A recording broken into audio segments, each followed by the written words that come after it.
Mga kaparokya at mga kapanalig, ito po ang inyong abang kura paroko, Father George, na bumabati sa mga sandaling ito ng isang mapayapa at mapalad na buhay sa ating lahat. Ilang buwan na tayo ay napasailalim sa community quarantine. At syempre, ramdam na ramdam natin ang inyong pananabik na makadalo sa ating mga liturhiya at sakramento, lalong-lalo na sa banal na misa. Nais man nating sama-sama ang lahat sa pagsisimba at pagsasamba gaya dati. Narito po ang mga minimum health and safety protocols na mahigpit na ipinatutupad sa lahat ng mga simbahan. Ang sinumang may lagnat, ubo, sipon at nahirapan sa paghinga ay pinakikiusapan na manatili sa bahay at maaring sumabay sa ating live streaming ng banal na misa at marami pa sa Facebook page ng ating parokya. Gayon din sa mga vulnerable sectors tulad ng mga senior citizens at may mga pre-existing health conditions. Ang pintuan sa gilid ng simbahan ay gagamitin po nating entrance door. Samantalang ang main door sa harapan ay para sa exit naman. Sa harap ng ating simbahan, makikita ninyong nakapaskil ang malaking tarpaulin ng minimum health and safety protocols. Mahigpit na ipatutupad ang no face mask, no entry policy dahil ito ang una nating depensa sa paglaganap ng sakit. Kayo po ay hinto muna para sa foot bath, temperature check at sanitation. May contact tracing form din na kailangang sulatan. Magdala na rin ng sariling alcohol o hand sanitizer. Makikita ninyong may mga markers sa sahig at sa mga upuan. Sundin natin ang mga ito para sa physical distancing. Ang paghawak at pagpahid ng mga panyo sa mga imahen at santo ay iwasan muna. Sa mga handog at donasyon, maaari ninyong ilagay ang inyong offertory envelopes o love offering sa basket sa harapan ng altar bago magsimula ang misa o kaya ihulog ninyo sa mga buslo na may tangkay. Sa pagbibigay ng kapayapaan at pag-awit ng Ama namin, hindi na kailangan ang paghawak ng mga kamay. Sa komunyon, sasabihin ng pari mula sa altar ang katawan ni Kristo at sabay-sabay nasasagot ang lahat ng Amen. Ang katawan ni Kristo. Amen. Ang pari, mga lay minister at mga usherettes ay sisiguraduhing naka-face mask at mag-alcohol ng mga kamay. Tiyakin din natin sa daloy ng komunyon ay di magsasalubong ang mga tao. Ingatan din nating hawakang mabuti upang hindi malaglag ang banal na katawan ng Panginoon. Tatanggapin ito sa kamay, pumunta sa gilid ng altar, ibaba ang face mask at siguraduhin na isubo ang banal na ostya bago bumalik sa upuan. Pagkatapos ng banal na misa, para sa paglabas, mauuna muna ang mga nakaupo sa bandang dulo ng simbahan. Sabi nga ni Father Jack Arada ng Arkham Commission on Liturgy, sa panahon ng krisis, mahalagang tandaan, pagpapahayag ng pananampalataya ang pagmamalasakit sa kapwa. Inaasahan po namin ang inyong pakikiisa at pag-unawa sa mga minimum health and safety protocols na ito. Maraming salamat po.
Ang anghel ng Panginoon ay nagbalita kay Santa Maria.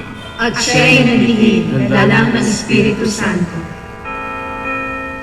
Aba, Ginoong Maria, napupuno ka ng grasya. Ang Panginoong Diyos ay sumasayo. Bukod kang pinagpala sa babaeng lahat, at pinagpala naman ang iyong anak na si Jesus. Santa Maria, Ina ng Diyos, ipanalangin mo kaming makasalanan, ngayon at kung kami mamamatay. Amen. Narito ang alipin ng Panginoon. Maganap nawa sa akin ayon sa wika mo. Aba, Ginoong Maria, napupuno ka ng grasya. Ang Panginoong Diyos ay sumasayo. Bukod kang pinagpala sa babaeng lahat, at pinagpala naman ang iyong anak na si Jesus. Santa Maria, Ina ng Diyos, ipanalangin mo kaming makasalanan, ngayon at kung kami mamamatay. Amen. At ang Verbo ay nagkatawang tao. At nakipamayan sa atin. Aba, Ginoong Maria, napupuno ka ng grasya. Ang Panginoong Diyos ay sumasayo. Bukod kang pinagpala sa babaeng lahat, at pinagpala naman ang iyong anak na si Jesus. Santa Maria, Ina ng Diyos, ipanalangin mo kaming makasalanan, ngayon at kung kami mamamatay. Amen. Ipanalangin mo kami, Santang Ina ng Diyos. Nang kami maging dapat makinabang sa mga pangako ni Kristo. Manalangin tayo. Panginoon naming Diyos, kasiyahan mo nawa ang aming mga kaluluwa ng iyong mahal na grasya. At ayayang dahilan sa pamamagitan ng Anghel, ay nakilala namin ang pagkakatawang tao ni Jesucristo ang anak mo. Pakundangan sa mahal na sakit at pagkamatay niya sa krus. Pakinabangin mo kami ng kanyang pagkabuhay na muli sa kaluwalhatian sa langit. Sa pamamagitan ni Jesucristo rin Panginoon namin. Shalom. Luwalhati sa Ama, sa Anak, at sa Espiritu Santo. Kapara ng unang-una, ngayon at magpakailanman, at magpasawalang hanggan. Amen.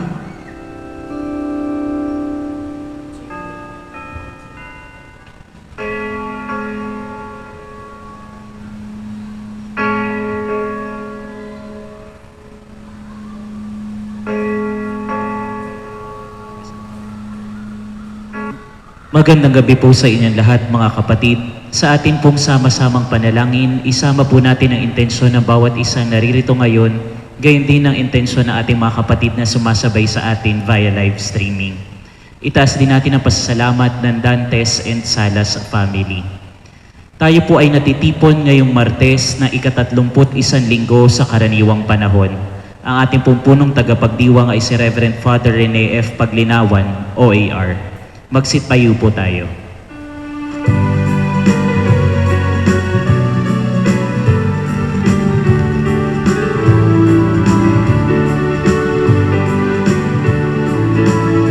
Sa ng Panginoon, kung bayan ngayon'y natitipon, upang pagsaluhan ang kaligtasan, handog ng Diyos sa tanan. Sa panahong tigak ang lupa, sa panahon ang ating sagana, sa panahon ng digmaan at kaguluhan, sa panahon ng kapayapaan, sa habag ng Panginoon, kung bayan ngayon'y natitipon, upang pagsaluhan ang kaligtasan, handog ng Diyos sa tanan. Upang pagsaluhan ang kaligtasan, handog ng Diyos sa tanan.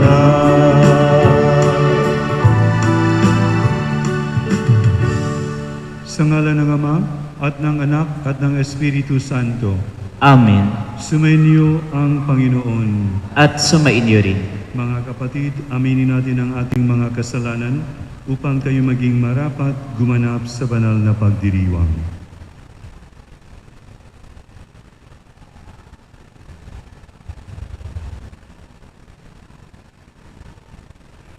Inaamin ko Sa makapangyarihang Diyos at sa inyo mga kapatid, na lubha akong nagkasala sa isip, sa salita at sa gawa, at sa aking pagkukulang.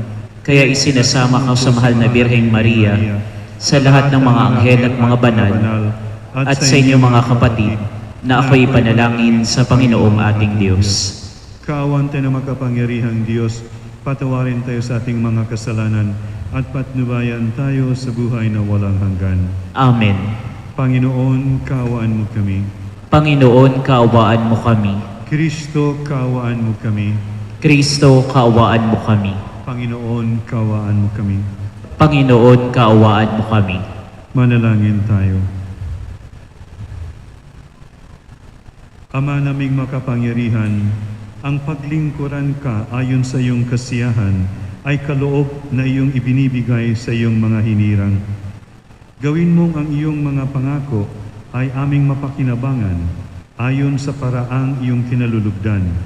Sa pamagitan ni Jesucristo kasama ng Espiritu Santo, magpasa walang hanggan. Amen. Magsiupo po tayo. Pagbasa mula sa sulat ni Apostol San Pablo sa mga taga-Pilipos. Mga kapatid, magpakababa kayo tulad ni Kristo Jesus, na bagamat siya'y Diyos, hindi nagpilit na manatiling kapantay ng Diyos. Bagkus, hinubad niya ang lahat ng katangian ng pagka-Diyos. Nagkatawang tao at namuhay na isang alipin. Nang maging tao, siya'y nagpakababa at naging masunurin hanggang kamatayan. Oo, hanggang kamatayan sa krus. Kaya naman siya'y itinampok ng Diyos at binigyan ng pangalang higit sa lahat ng pangalan. Ano pat ang lahat ng nilalang na nasa langit, nasa lupa, at nasa ilalim ng lupa ay maninikluhod at sasamba sa Kanya. At ipapahayag ng lahat na si Jesucristo ang Panginoon sa ikararangal ng Diyos Ama. Ang salita ng Diyos. Salamat sa Diyos. Pupurihin kita, Poon, ngayon kami natitipon. Pupurihin kita poon, ngayong kami natitipon. Sa harap ng masunuring mga lingkod mong hinirang, ang handog na panata ko ay doon ko iaalay. Magsasawa sa pagkain yaong mga nagdaraho. Aawit ng papuri sa Diyos ay dudulog. Buhay nila ay uunlad, sasagana silang lubos. Pupurihin kita poon, ngayong kami natitipon. Sa dakilang Panginoon, ang lahat ay magbabalik. Ang lahat ng mga lahi ay sasambang may pag-ibig. Ang Diyos ay Panginoon, hari siya ng nilikha. Maghahari sa daigdig sa lahat ng mga bansa. Mangangayupapang lahat ng palalo at mayayabang. Pupurihin kita poon, ngayong kami natitipon. Maging lahing susunod pa ay sasambat maglilingkod at mayroong mga ngaral sa kanila tungkol sa Diyos. Sa lahat ng sisilang pa'y ganito ang iahayag. Sa hinirang niyang bansa ay Panginoon ang nagligtas. Pupurihin kita poon, ngayong kami natitipon. Magsitayo po ang lahat.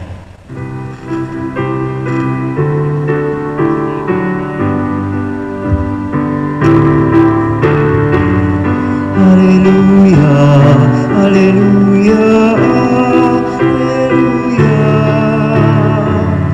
Hallelujah, Hallelujah, Hallelujah, Hallelujah. Sumainyo ang Panginoon. at sumainyo rin. Ang mabuting balita ng Panginoon ayon kay San Lucas. Papuri sa iyo, Panginoon.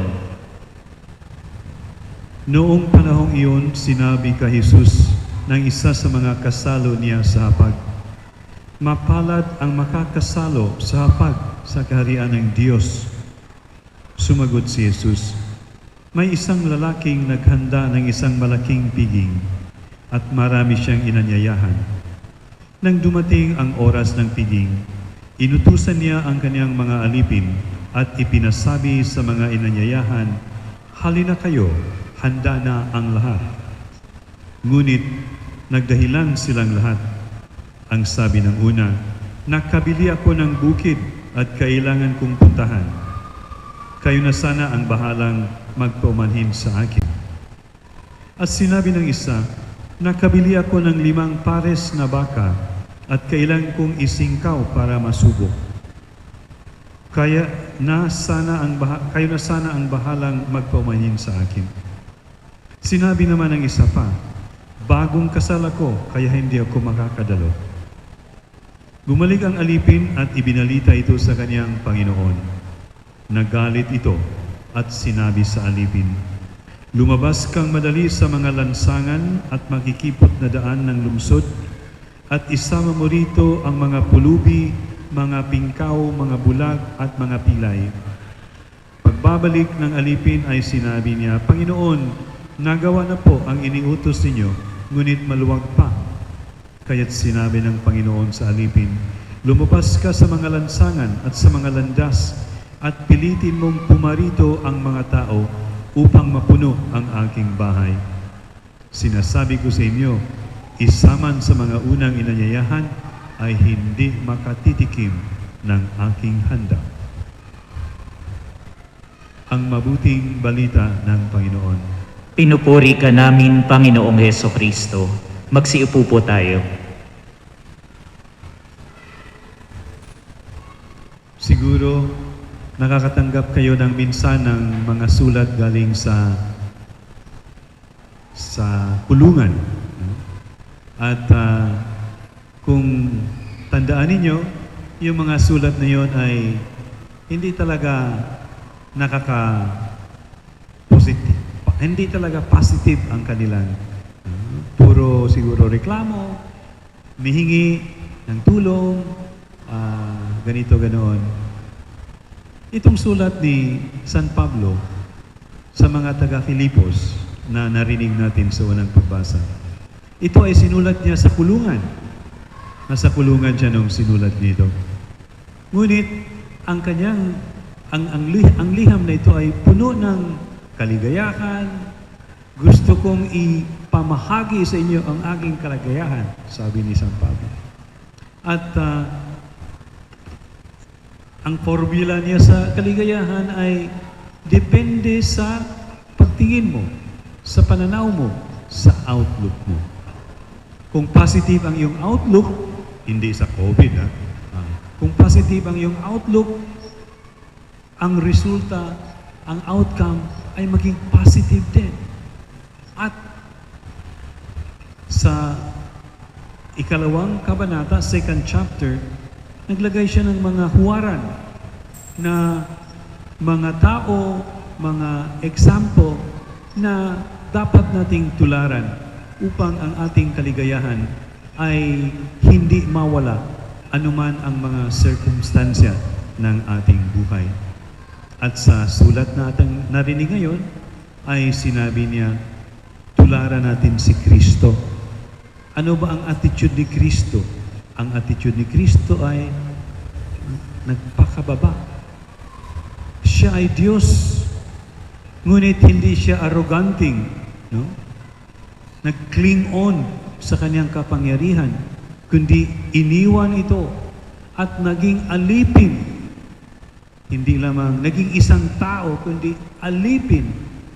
At itong katawan natin ay dinala niya sa krus. Naging masunurin siya hanggang sa kamatayan ng krus. At dahil doon, there is no other name above heaven and earth greater than the name of Christ. Amen? Dahil sa pagsunod ni Kristo sa kalooban ng Diyos, lahat ay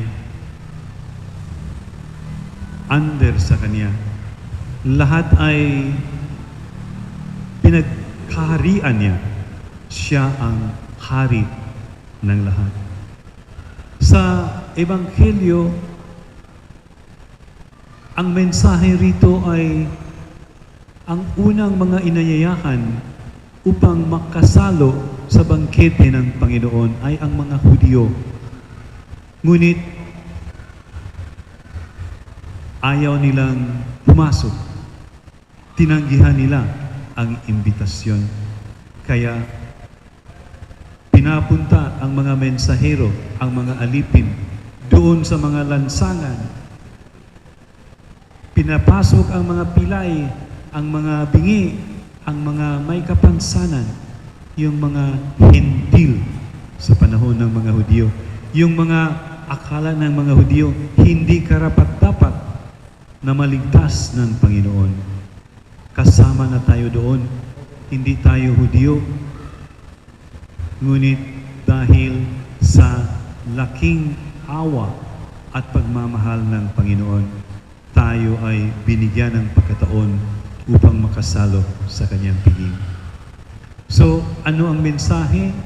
Si Kristo na naging isa sa atin dahil sa pagmahal upang tayo ay tubusin. Ang Diyos na nag-imbitar, nag-anyaya sa mga Hudyo, ngunit siya'y tinanggihan at ibinigay itong paanyayang ito sa lahat-lahat ng mga tao upang ang lahat ay magkaroon ng panahon upang maligtas. Ito ang ating Diyos. Hindi lamang siya nagsabing, o sige kayo, ligtas na kayo, kundi si Kristo ay naging isa sa atin. Nagtiis, nagdusa.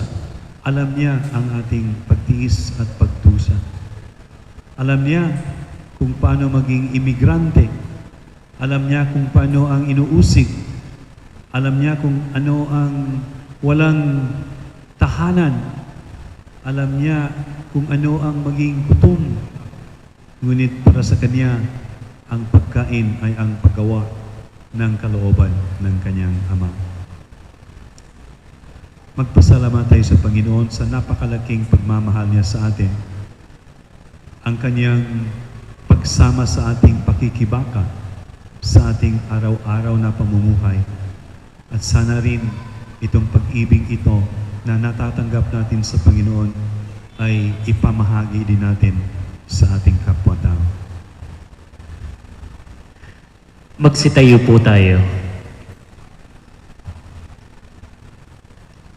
May pananampalataya nating itaas sa Ama ang ating mga kahilingan.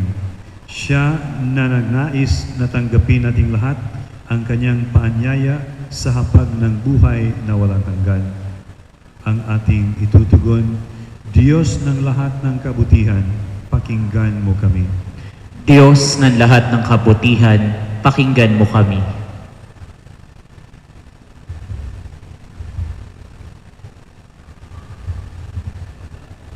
Ang simbahan sa lupa, naway umunlad at mag-anyaya pa sa piging ng kaharian ng Diyos. Manalangin tayo sa Panginoon. Diyos ng lahat ng kabutihan, pakinggan mo kami. Ang mga mayayaman, gayon din ang mga dukha, naway huwag gumawa ng mga dahilan sa kanilang pag-iwas sa tawag ng paghahari ni Kristo sa kanilang buhay. Manalangin tayo sa Panginoon. Diyos ng lahat ng kabutihan, pakinggan mo kami. Tayo naway matagpo ang karapat-dapat na makiisa sa hapag ng kordero ng Diyos. Manalangin tayo sa Panginoon. Diyos ng lahat ng kabutihan, pakinggan mo kami. Sa pamamagitan ng ating kabutihang loob, tayo naway makapagbigay saya at pag-asa sa mga may sakit at may kapansanan. Manalangin tayo sa Panginoon. Diyos ng lahat ng kabutihan, pakinggan mo kami. Idalangin din natin para sa mabilis na kagalingan ni Lutgarda Salas at Joel Dantes. Manalangin tayo sa Panginoon. Diyos ng lahat ng kabutihan, pakinggan mo kami. Ang mga namayapa naway mabuhay sa tahanan ng Diyos at magbunyi sa hapag ng buhay na walang hanggan. Manalangin tayo sa Panginoon. Diyos ng lahat ng kabutihan, pakinggan mo kami. Ama naming Diyos, tinawag mo kami upang makiisa sa iyong kasaganahan. Maging bahagi nawa kami ng mga mabiyayang pagkakataon na dumaraan sa aming buhay at tumugon kami ng may bukas na puso. Hinihiling namin ito sa pamamagitan ni Kristong aming Panginoon. Amen. Magsiupo po tayo.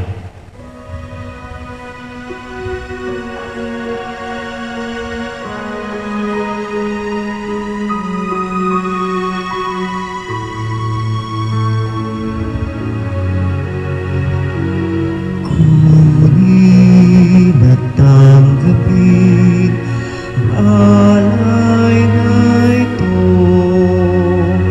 mga biyayang nagmula sa pagpapala mo. Tanda ng bawat puso pagkat inibig mo. Ngayon'y nananalig, nagmamahal sa'yo.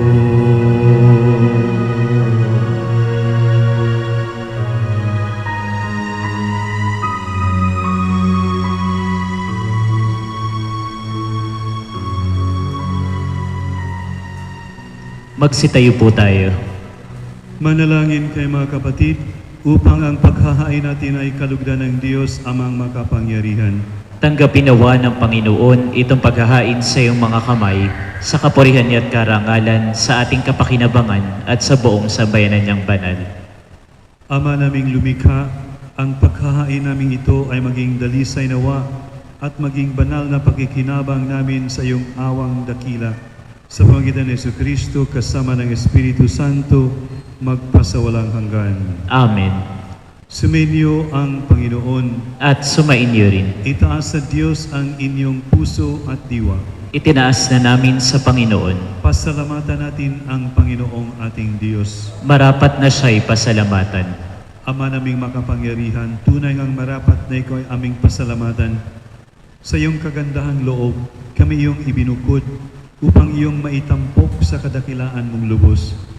Kahit na ikaw ay aming tinalikdan dahil sa aming pagkasalawahan, gumawa ka pa rin ng magandang paraang may manguna sa amin para ikaw ay balikan.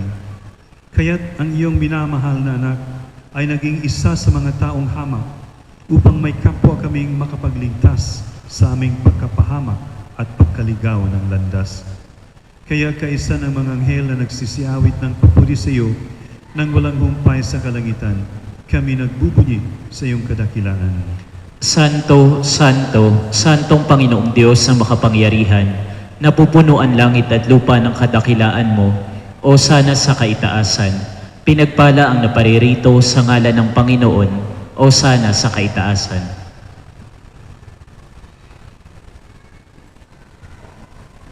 Ama naming banal, ikaw ang bukal ng tanang kabanalan.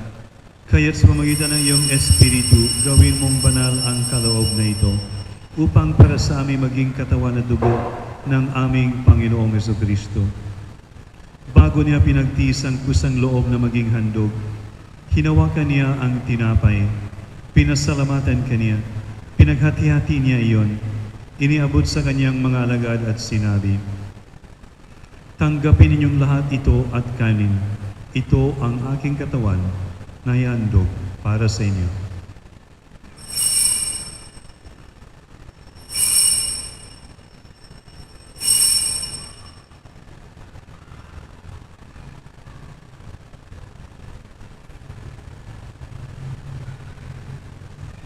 Gayon din naman nung matapos ang hapunan, hinawakan niya ang kalis, muli kaniyang pinasalamatan, Iniabot niya ang kalis sa kaniyang mga alagad at sinabi, "Tanggapin ninyong lahat ito at inumin.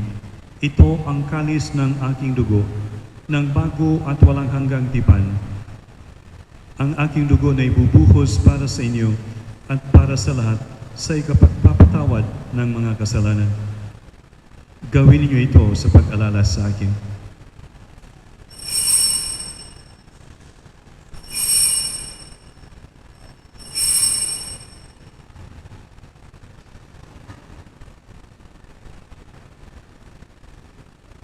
Ipagbuti natin ang misteryo ng pananampalataya.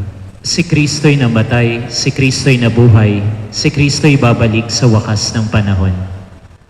Ama, ginagawa namin ngayon ang pag-alala sa pagkamatay at muling pagkabuhay ng iyong anak. Kaya tinialay namin sa iyo ang tinapay na nagbibigay buhay at ang kalis na nagkakaloob ng kaligtasan. Kami nagpapasalamat dahil kami minarapat na tumayo sa harap mo para maglingkod sa iyo. Isinasamo namin kaming magsasalo-salo sa katawan at dugo ni Kristo ay mabuklod sa pagkakaisa sa pamagitan ng Espiritu Santo. Ama, lingapin mo yung simbahang laganap sa buong daigdig. Puspusin mo kami sa pag-ibig kaysa ni Francisco naming Papa at ni Broderick na aming Obispo at ng Tanang Kaparian. Alalahanin mo rin ang mga kapatid naming nahimlay nang may pag-asang sila'y muling mabubuhay. Gayon din ang lahat ng mga pumanaw. Kaawan mo sila at patuloyin sa iyong kaliwanagan. Kaawan mo at pagindapatin kaming lahat na makasalo sa iyong buhay na walang wakas. Kaisa ng mahal na Birheng Maria na ina ng Diyos, ng kabiyak ng puso niyang si San Jose, kaisa ng mga apostol, kaisa ng San Agustin, San Ezekiel Moreno, Santa Magdalena ng Nagasaki, at ng lahat ng mga banal na namuhay dito sa daigdig ng kalugod-lugod sa iyo. May pagdiwang nawa namin ang pagpupuris kararangal mo sa pamagitan niyo anak na aming Panginoong Jesucristo. Sa pamagitan ni Kristo, kasama niya at sa Kanya, ang lahat ng parangal at papuri sa iyo, Diyos amang makapangyarihan, kasama ng Espiritu Santo magpasa walang hanggan. Amen. Magsitayo po tayo. Sa tagubili naman nakagaling na utos at turo ni Jesus na Panginoon at Diyos, ipahayag natin ng lakas loob.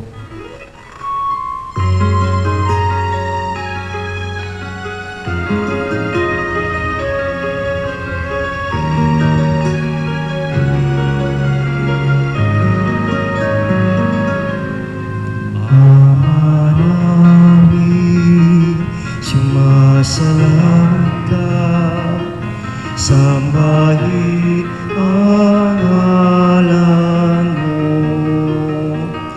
mapasa amin ang kaharian mo, sundin ang loob mo, dito sa lupa para lang sa langit.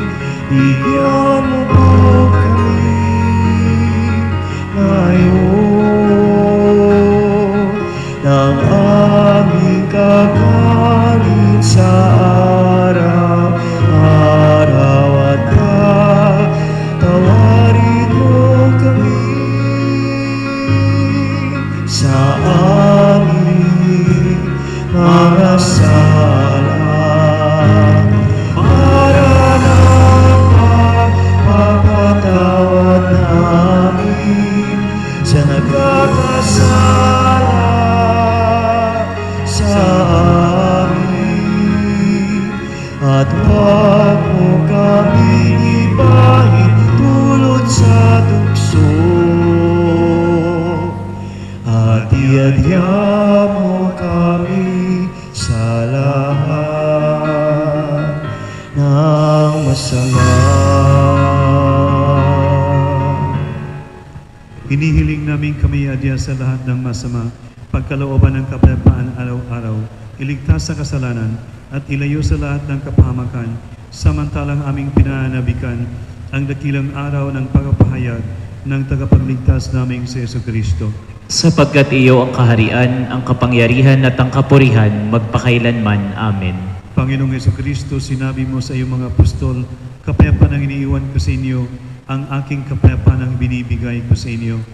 Tunghayan mo ang aming pananampalataya at huwag ang aming pagkakasala. Pagkalooban mo kami ng kapayapaan at pagkakaisa, ayon sa iyong kalooban, kasama ng Espiritu Santo, magpasawalang hanggan. Amen. Ang kapayapaan ng Panginoon ay laging sumainyo. At sumainyo rin. Magbigayan kayo ng kapayapaan sa isa't isa. Kordero ng Diyos na nag-aalis sa mga kasalanan ng sanlibutan, maawa ka sa amin. Kordero ng Diyos na nag-aalis sa mga kasalanan ng sanlibutan, maawa ka sa amin. Kordero ng Diyos na nag-aalis sa mga kasalanan ng sanlibutan, ipagkaloob mo sa amin ang kapayapaan.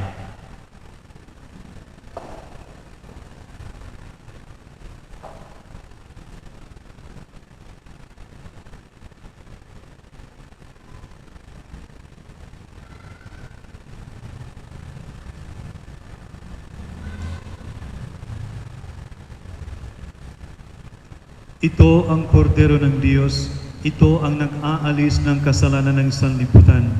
Mapalad ang mga tinatawag sa kaniyang piging.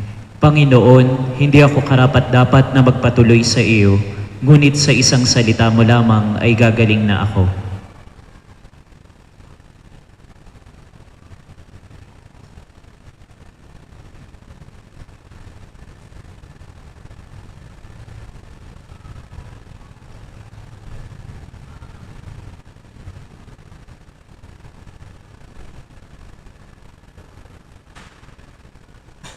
Ang katawan ni Kristo.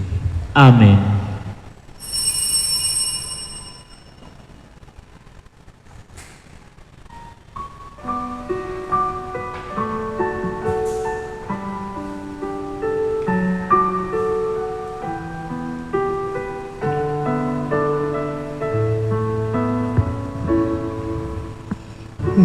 Jesu Panis Pite Donum Patris, Jesu Fons Pite Aquae, Cibus et potus noster, Cibus et potus noster, in itinere ad Domus Dei. Mula sa lupa, sumibol kang masigla, matapos kang yurakan ng mga masasama. Sumilang ang liwanag ng mga nawawala, tinapay ng buhay, pagkain ng duka. Jesu Panis Pite Donum Patris, Jesu Fons Pite Aquae, Cibus et potus noster, Cibus et potus noster, in itinere ad Domus Dei.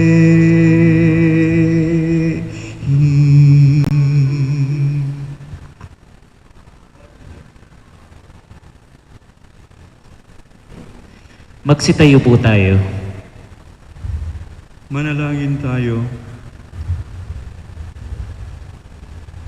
Ama naming mapagmahal, magkaroon nawa ng karagdagang bunga ang iyong ginagampanan sa aming banal na pakikinabang, upang sa aming pagsasalo, maging handa kaming tumanggap sa katuparan ng pangako mo. Sa pamagitan ni Jesucristo, kasama ng Espiritu Santo, magpasawalang hanggan. Amen. Sumainyo ang Panginoon. At sumainyo rin. Pagpalain kayo ng makapangyarihang Diyos, Ama at Anak at Espiritu Santo. Amen. Tapos ng misa, humayo kayong mapayapa. Salamat sa Diyos.